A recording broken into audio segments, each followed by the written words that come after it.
You're listening to The Jacob Valk Show. He's breaking down the latest and greatest in sports as only he can. Follow him on Twitter at RealJacobValk. Here he is, Jacob Valk.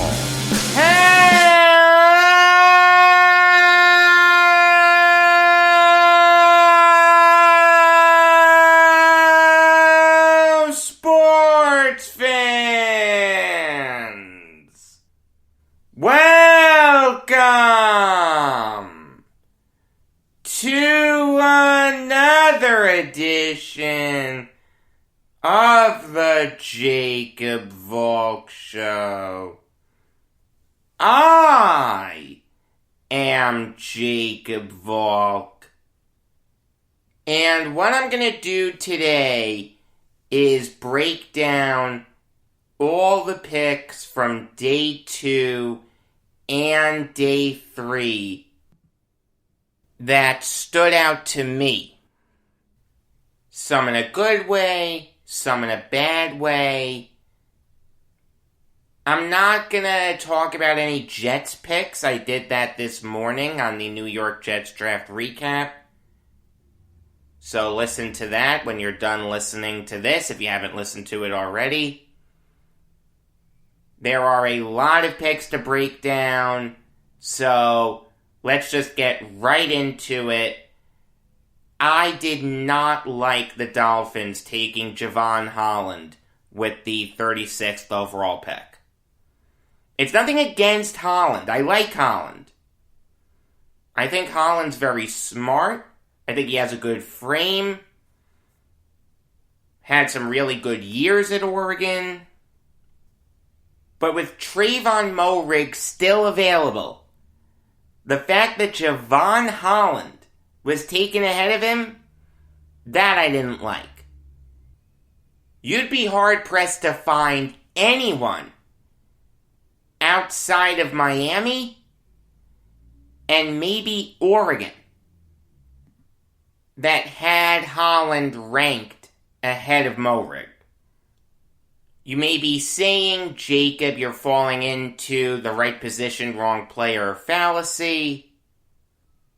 For those of you who don't know, that's a term I use when fans get upset at their team for filling a position of need, but not taking the guy that they had ranked as the best available player at that position. It's okay to do that when the difference is stark enough, but if it's not, then don't fall into that fallacy. I think that there is a stark difference between Moehrig and Holland. Moehrig was the consensus top safety in this draft. I had Holland as the third best safety in this draft. I had him behind Richie Grant. I know some people who had Holland behind Andre Sisco. I did not like the Holland pick. For the Raiders to get him at 43 was absolutely incredible. That made up for the Leatherwood reach. Asante Samuel Jr. was taken by the Chargers with the 47th overall pick. I had an early second round grade on this guy. The knock on him is that he's really lacking that prototypical frame. He's a shade over 5'10", 180 pounds. He's a little bit of a tweener. He played outside at FSU, but with his frame, he's probably going to play nickel in the NFL. Having said that, though, I think he has the cover skills, the smarts, and the ball skills to play on the outside. And if you have to make him your nickel corner, okay. Look, if you're going up against a team with a really tall wide receiver, don't put Asante Samuel on him. But if you're going up against a team with a shorter wide receiver, you can put Samuel on him. He'll hold his own. I promise you. Would have loved Samuel on the Jets, let me tell you. The Chargers hit a home run with that pick. They had a fantastic draft. Azeez Ojulari was taken by the Giants with the 50th overall pick. They traded down and were still able to get a guy who I thought was the best outside linebacker in this draft. The Giants entered this draft with a huge need at that position. I did think they were going to take Kwity Paye. They went with Kadarius Toney.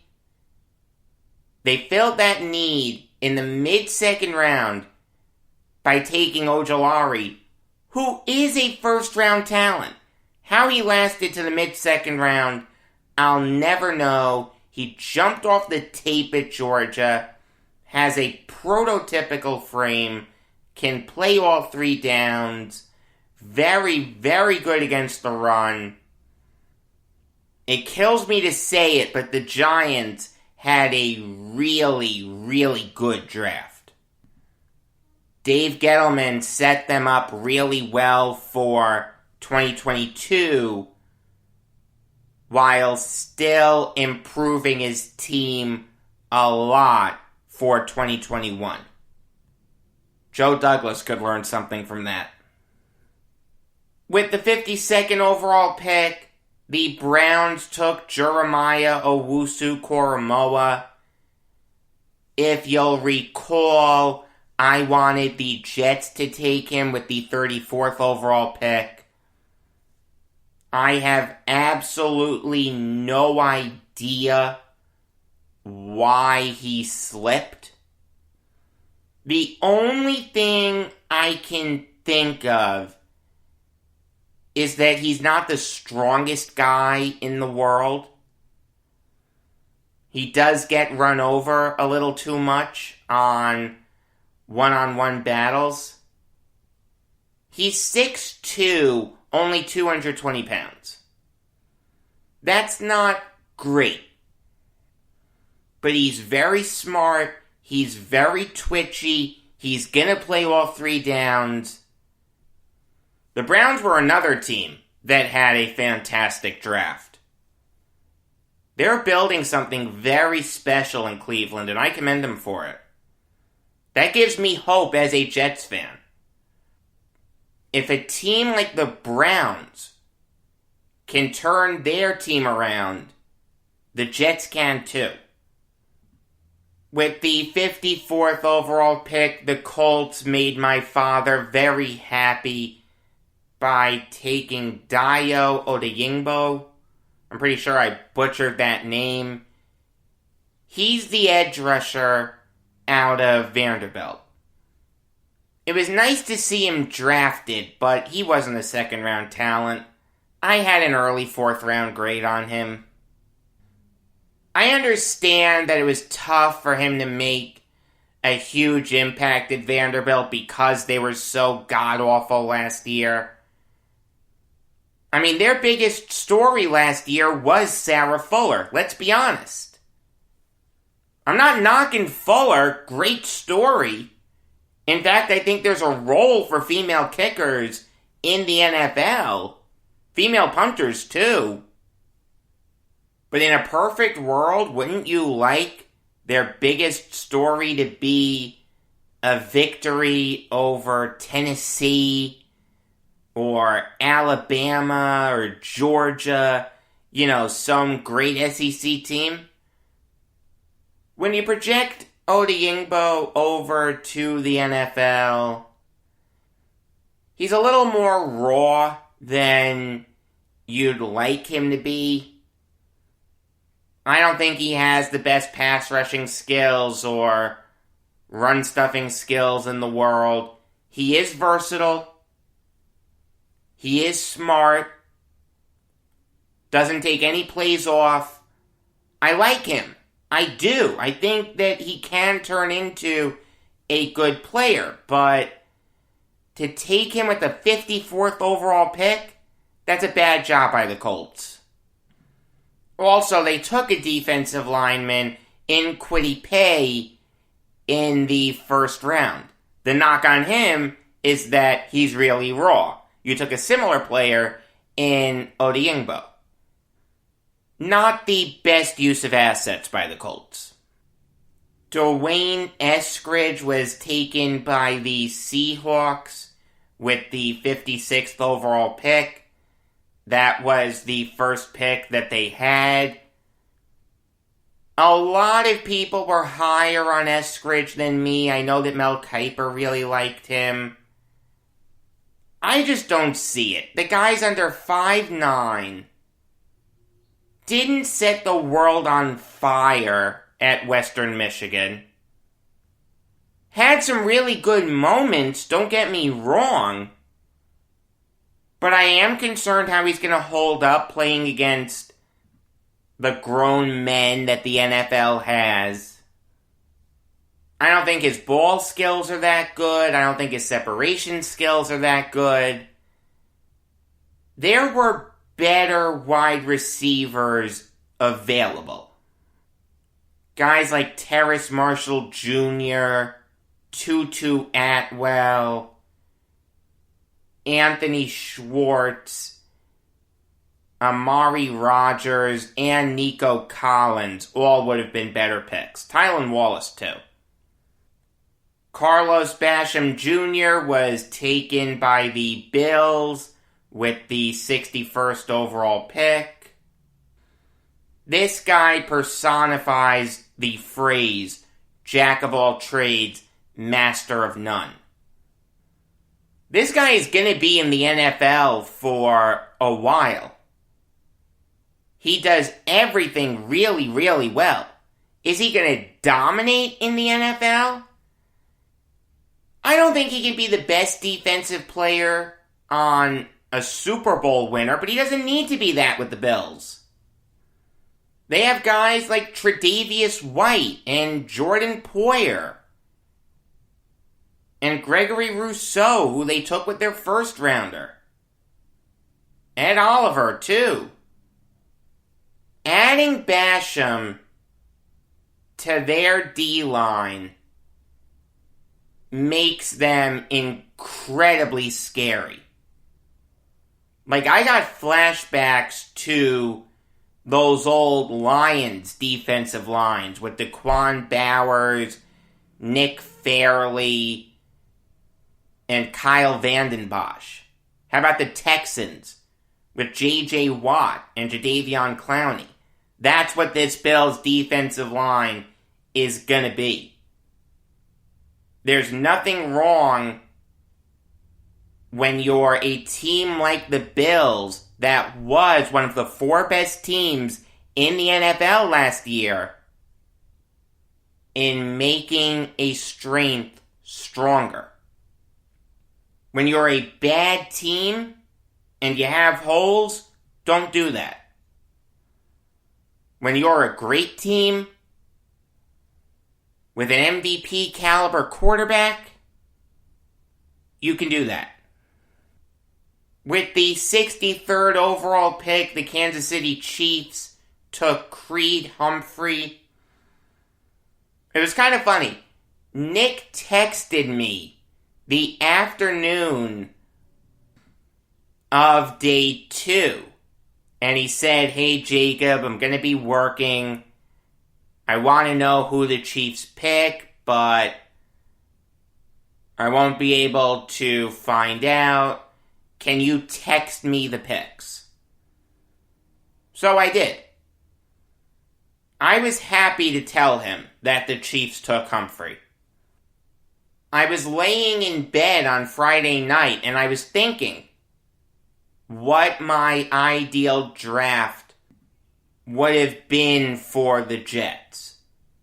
Knowing what we knew on Friday night. Like what all 32 teams did with the first 105 picks in the NFL draft. And my A1 scenario would have entailed the Jets trading up for Creed Humphrey.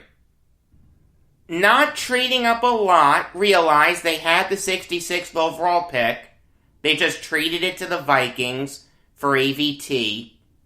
My A1 scenario wouldn't have involved doing that. So, keep the 66th overall pick, but trade it to a team like the Saints. So you could leapfrog the Chiefs and take Humphrey. I was high on Humphrey coming out of Oklahoma. I thought he was the second best center in this draft. I had a mid-second round grade on him. Has a prototypical frame, 6'4", shade over 300 pounds. Incredible in pass protection. Better than Landon Dickerson in that regard. Josh Myers, too. Jumped off the tape at Oklahoma, looked like one of their best offensive players. He's very smart. He needs to work on his run blocking. There's no question. You're not going to see too many inside runs right away from the Chiefs, but that's okay, because they like bouncing it to the outside anyway. Humphrey will be a really good replacement for Austin Ritter. The pick after that, the Buccaneers took a guy who I had a first-round grade on. And I may be the only person on earth to have had a first-round grade on this guy, but you know what? I stand by it. Kyle Trask. This kid is the prototypical pocket passer. I understand that Patrick Mahomes has broken the NFL, and everyone's looking for a guy who can do what Mahomes does. Can roll out and improvise, can make stuff happen with his legs. I get that. But there will always be a place for the pocket passer. Maybe Trask's ceiling is a little low, but I think his floor is very high. I liked him a lot more than Mac Jones, let me tell you. Very accurate. Had a great year last year at Florida. Threw for over 4,200 yards and 43 touchdowns. He comes from a pro-style offense. Look, he's a statue. We all know that. And his arm strength isn't where you'd like it to be for a pocket passer. I get that. You're not going to see any Josh Allen-like throws from this guy. But what he can be is a guy who goes out there every day and gives you a real chance to win. Does he need to be propped up a little bit? Yeah, probably. But he'll get that with the Buccaneers. They have Evans and Godwin and Gronk and Antonio Brown. He gets to learn from Tom Brady and Bruce Arians. This is the perfect situation for Trask. He had to be really happy when he saw that Jason Light was calling him. I saw people saying, why would you take a developmental quarterback at the end of the second round? That's where you take developmental quarterbacks. In fact, some teams do it higher than the end of the second round. The Niners did it with Trey Lance, the third overall pick. He's not starting week 1. Don't you want the Buccaneers to fill other holes? They had no other holes. They're the first team in the salary cap era to return all 22 starters to a team that just won the Super Bowl. They did have a major hole at quarterback of the future. Brady's not going to be around forever. Maybe he will, but odds are he won't. The Buccaneers are set up perfectly for the future. That was a home run pick. Not to be outdone, the Minnesota Vikings, 2 picks later, took a quarterback as well. They took Kellen Mond. I didn't understand that pick. They have Kirk Cousins.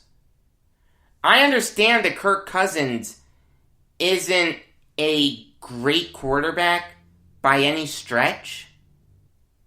But if you're thinking about moving on from him, you've got to get an NFL-ready quarterback. You've got to get an established veteran. If you wanted to take a guy like Lance, who you can have develop for a year, maybe Justin Fields, I could have lived with that. Not Kellen Mond. Kellen Mond will never be as good as Kirk Cousins. It was very tough for me to rank the 7th, 8th, 9th, 10th, etc. quarterbacks in this draft class because I just don't think they're ever going to turn into anything in the NFL. Best case scenario for a guy like Mond and Davis Mills, who was taken with the pick afterwards by the Texans, is just a decent backup. That's it.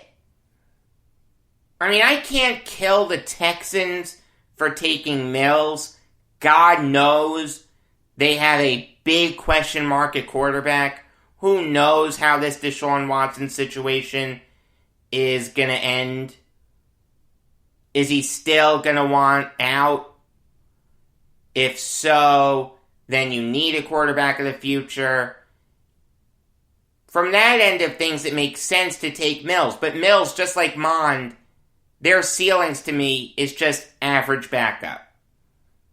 Mond is inaccurate.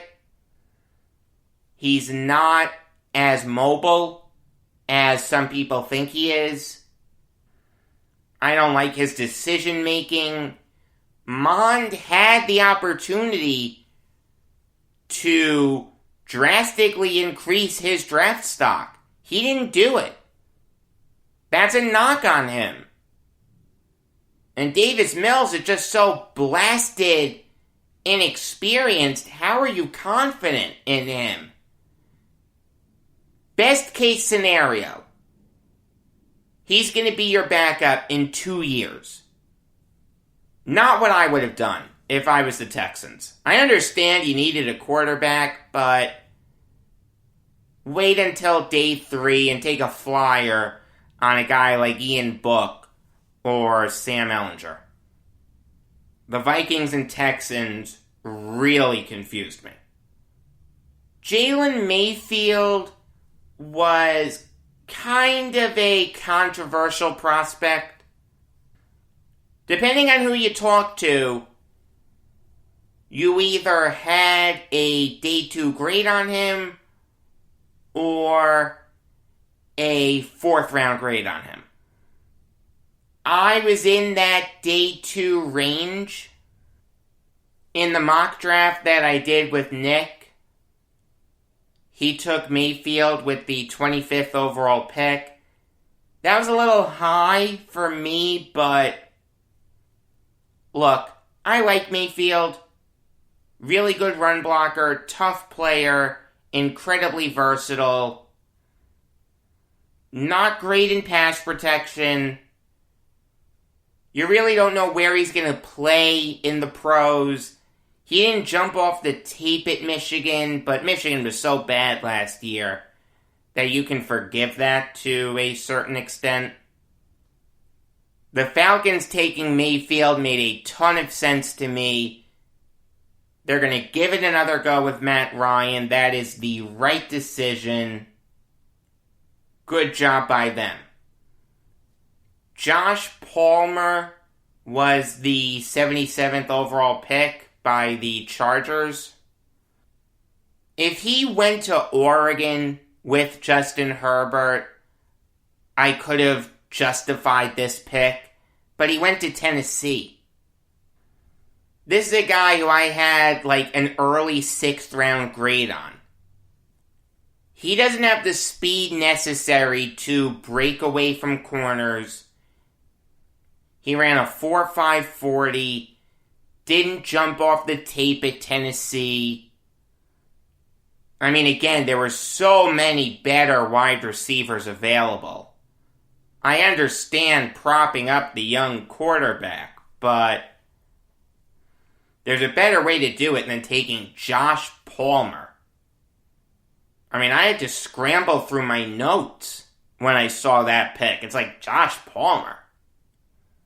Where is he? Did I just miss him? Oh wait, no, here he is, early 6th round. And ESPN was with me on this. They said that Palmer was the 183rd best prospect in this draft. Again, the Chargers took him at 77. If that's not a reach, I don't know what is. Speaking of reaches, the Raiders reached for Divine Diablo. Here's a guy with injury concerns. Did not have a good year last year at Virginia Tech. Average intelligence, average coverage skills, average ball skills. Not the strongest guy in the world, so I don't really see him as a box safety. I had like a 7th round grade on Diablo. I liked his frame. 6'3", 226 pounds. I thought you could take a flyer on him there, but in the 3rd round? Like I said on Friday, the Raiders just make these picks to confuse Mel Kiper. With the 84th overall pick, the Cowboys continued the reaching trend. They took Chauncey Golston out of Iowa. This wasn't as bad a reach as Palmer or Diablo. I had a late 5th round grade on Golston, but it's still a reach. This guy's a defensive end. He's under 270 pounds. He's not good at getting to the quarterback. He's not good at getting to the running back.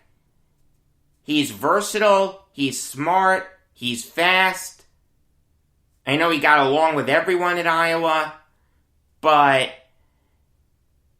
you don't take guys like that in the 3rd round. You take guys like that in the 5th round. For Golston to be successful, he needs to add a ton of muscle.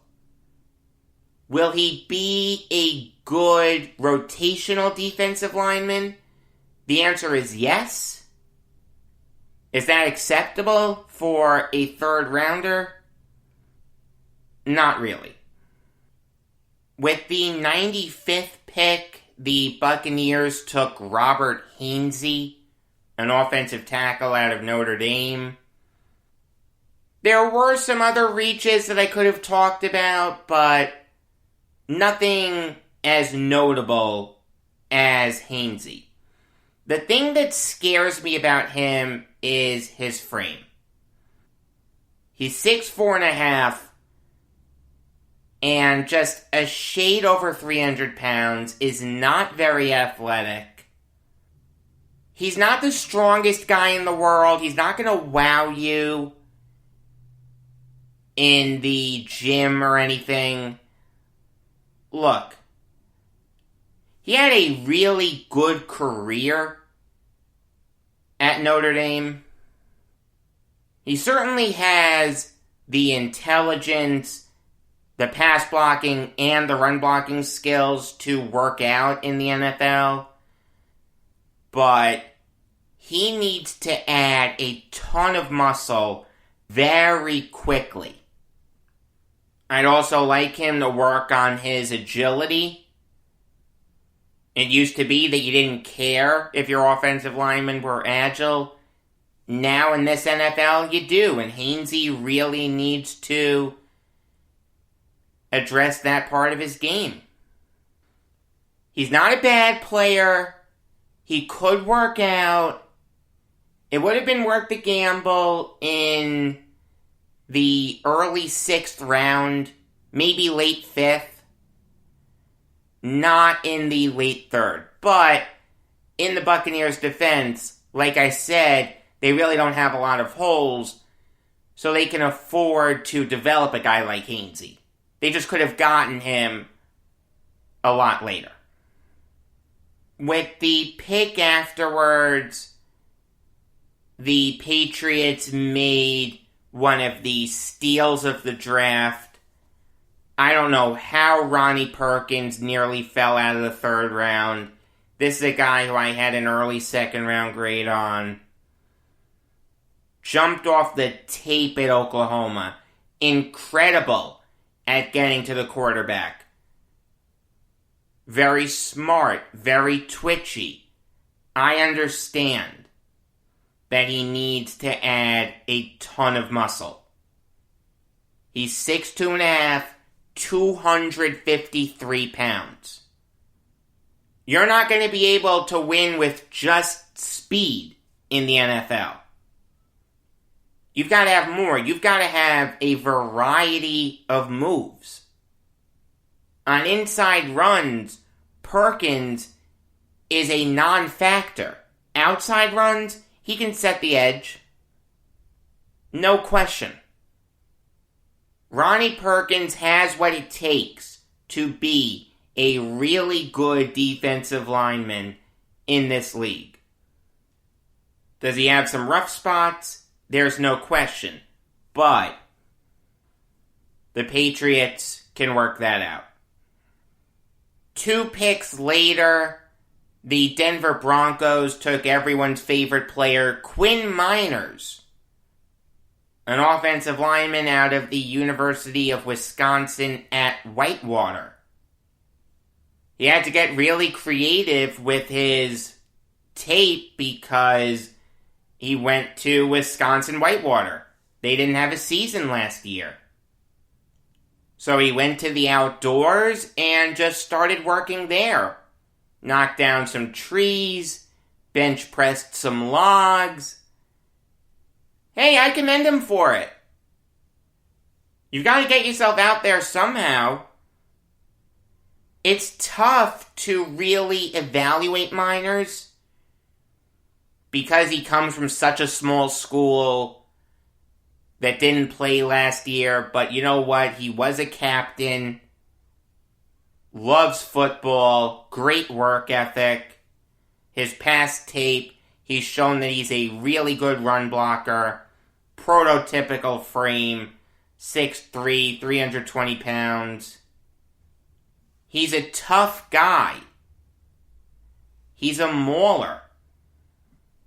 I had a late 2nd round grade on him. To see him go in the late 3rd round was surprising. I understand the hesitancy, but I was glad to see the Broncos take him. I didn't want to see him slip to the 3rd day. With the 99th overall pick, the Cowboys took a guy who I thought was undraftable, Nahshon Wright. I had very few notes on this guy. Not smart. Not incredibly fast. Bad coverage skills. Not a good tackler. Really does nothing well. I don't understand what you see in him if you're Jerry Jones. I mean, he's got a solid frame, 6'4", 183 pounds. You know what? The Jets took a guy like that in Jason Pinnock. They took him in the 5th round. That's the appropriate area for a guy like that. Did I think Wright was undraftable? The answer is yes, but if you were to take him in the 5th round, I wouldn't go nuts over it. I don't understand what the Cowboys see in him. It wouldn't surprise me if Wright flamed out of the NFL in 3 years. The next 2 picks broke my heart as a Jets fan. As we all know, the Jets needed corners. Joe Douglas would be the first person to admit that. That's why he spent multiple picks on corners in day 3. As we were getting close to wrapping up day 2, there were 2 really good corners still available. Elijah Molden and Ifeatu Melifonwu. Guys who I had mid-second round grades on. They're very different. Molden's more of a nickel corner. Melifonwu's an outside corner. I knew that the Jets really liked Melifonwu. Really good ball skills, prototypical frame. But I did think Molden was the better prospect. Incredibly smart, great cover skills, great ball skills. You can even send him on nickel blitzes. I thought Robert Saleh could have some fun with him. The Jets wouldn't get the opportunity to take either one of them. Molden was taken 100th overall by the Titans. And the next pick, right after I said to my mom that the Jets were going to take Ifeatu Melifonwu, you heard his name read. You could have knocked me over with a feather.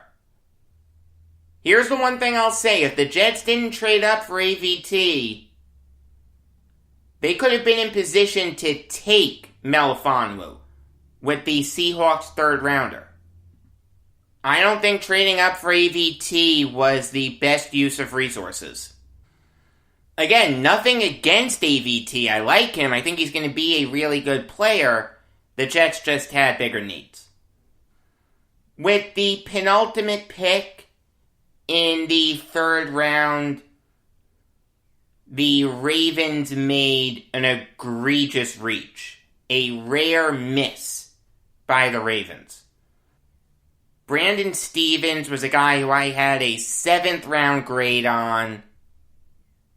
Did not put great tape out there at SMU. Does not have a good frame. Shade over 6 feet. Over 210 pounds. Bad ball skills. Bad in coverage. Smart guy. He actually started his college career as a running back and he took to cornerback very well. You know, he held his own at SMU. I give him credit. Did he knock my socks off? No. Do I think he has what it takes to be a really good corner in the NFL? No. I thought best case scenario for him was becoming a career special teamer. He has potential. There's no question. But to take a guy like that in the late 3rd round is something that I can't get behind. So now we're in day 3, and what I do in day 3 is I focus on steals. If I have a guy as being undraftable, but you take him in the 4th round, I'm not going to kill you for that. It's something that I may file away, but I'm not going to single it out. So from here on out, I'm just going to talk about steals, and I will start with the Browns taking James Hudson with the 110th overall pick. Hudson kind of got jerked around a little bit by the University of Michigan. They moved him from D-line to O-line. He transferred to Cincinnati in 2019, but he only played one game there. Last year, he played really well for the Bearcats. Jumped off the tape. Not the smartest guy in the world, but he doesn't have a lot of experience on the O-line. His tape does leave something to be desired, but you know what? He has the potential to be a good pass blocker and a good run blocker. He's a very tough guy, likes battling in the trenches. The James Hudson pick made a ton of sense to me. The Browns had a sensational draft. With the 115th overall pick, the Cowboys stopped the slide of Jabril Cox, a guy who I had a mid-second round grade on. He jumped off the tape at LSU. Great frame. 6'3", 230 pounds. Very smart. Can play all three downs. He's not a good tackler. Alright, he will get bowled over by some of the bigger guys in the NFL, like Derrick Henry would have him for lunch. But the Cowboys needed a linebacker to replace Sean Lee. Cox has what it takes to be a really good player. I'm okay if he gang tackles. That's perfectly fine. That pick made a ton of sense for the Cowboys. 3 picks later, the Chargers took Chris Rumph II. I am very surprised that teams didn't reach for Rumph. I had a late second round grade on him, but once Collins and Ojulari came off the board, I did expect Rumph to be snatched up. The fact that he lasted until the middle of the 4th round is very surprising to me. He's not the smartest guy in the world. Again, not great in one-on-one battles, but he can get to the quarterback. Prototypical frame, 6'3", shade under 245 pounds. He was a captain at Duke. I do like that. Great pick by the Chargers. They had a sensational draft. With the 131st overall pick, the Ravens took one of my favorite prospects, Tylan Wallace. One of the most exciting players in this draft. I was higher on him than most. I did have a second round grade on him. Most people had a 3rd round grade on him. We could all agree that he shouldn't have lasted until the end of the 4th round. He can make circus catches. He's a very good route runner. I think he can be a really good slot receiver for the Ravens. Yeah, he's on the shorter side, but so is Lamar Jackson. That's worked out. I love Tylan Wallace. He jumped off the tape at Oklahoma State. With the 147th overall pick, the Texans took another one of my favorite prospects, Brevin Jordan, a tight end out of the U. He is the prototypical receiving tight end. He's actually very similar to Kyle Pitts. Pitts has the better frame, and Pitts is going to be the better player. Alright, he's going to be a superstar, we all know this. But there's a little bit of Pitts in Jordan. Really good separation skills. He has the ability to break catches for big yardage. And he had 7 touchdowns last year on 38 catches. That's pretty good. I like Jordan. I like him a lot. The Texans got killed by a lot of people for their draft. Cut him some slack. Their first pick wasn't until the 3rd round. It's not like they were going to get any superstars in this draft. Did they have a great draft? Absolutely not, but you don't need to go scorched earth. With the 160th pick, the Ravens took another one of my favorite players. Are you sensing a theme here? Shaun Wade. I have no idea how this guy lasted until the middle of the 5th round. Jack of all trades, master of none. The knock on him is that he doesn't have good ball skills, doesn't have good cover skills.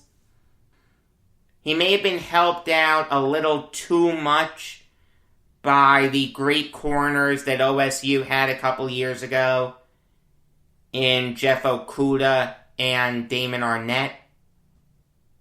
But I think Wade does have the potential to turn into something special.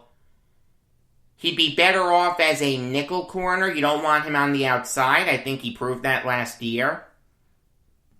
So obviously the Ravens are a great landing spot for him because they have their outside corners in Marlon Humphrey and Marcus Peters. Home run pick by the Ravens, let me tell you. 4 picks later, the Broncos took Jamar Johnson. A very divisive prospect. I had a mid to late 3rd round grade on him. I know that some people had a 5th round grade on him. Obviously, he went in the 5th round. What stands out to me with Johnson is his cover skills. He is a good center fielder. He does take some plays off. There's no question. And if you're going to leave him one-on-one with a receiver, I don't see that ending well. But in terms of the prototypical free safety, it'd look something like Johnson. He recognizes which receivers he needs to cover very well. He's very durable, doesn't have any injury concerns. I like Johnson. To get him with the 20th pick in the 5th round was a steal. Great job by the Broncos. There was a better safety available, though, and the Browns took that safety 5 picks later. Richard LeCounte out of Georgia. LeCounte's a little more NFL ready than Johnson. Johnson's going to have some growing pains. LeCounte won't have as many. LeCounte is incredibly smart. Had some great games at Georgia, was one of their best players. Great cover skills, great ball skills. The fact that the Browns added Greg Newsome and Richard LeCounte to their secondary should give you nightmares if you're Lamar Jackson, Joe Burrow, or Ben Roethlisberger. 2 picks later, the Ravens made another steal. What else is new? They took Dalen Hayes. I had a late 4th round grade on Hayes. The biggest knock on him is that he didn't jump off the tape at Notre Dame. And he didn't. There's no question. He tended to disappear. You needed to work hard to find him. But he has a great frame, 6'3.5", shade over 250 pounds. Very versatile, very smart. Has good pass rushing skills, good run stuffing skills. It wasn't the steal of all steals or anything, but that was a really good pick by the Ravens. They always do that. They always get those steals. It's part of the reason why they've been so successful for such a long time. So now we're in the 200s. We're getting through this. We're nearing the end of this. One of the last picks in the 6th round was made by the Arizona Cardinals. and they took a guy who I had a 3rd round grade on in Tay Gowan. See, the knock on Gowan is he didn't jump off the tape at UCF. He did get burned on a few occasions, and he's a little bit of a tweener.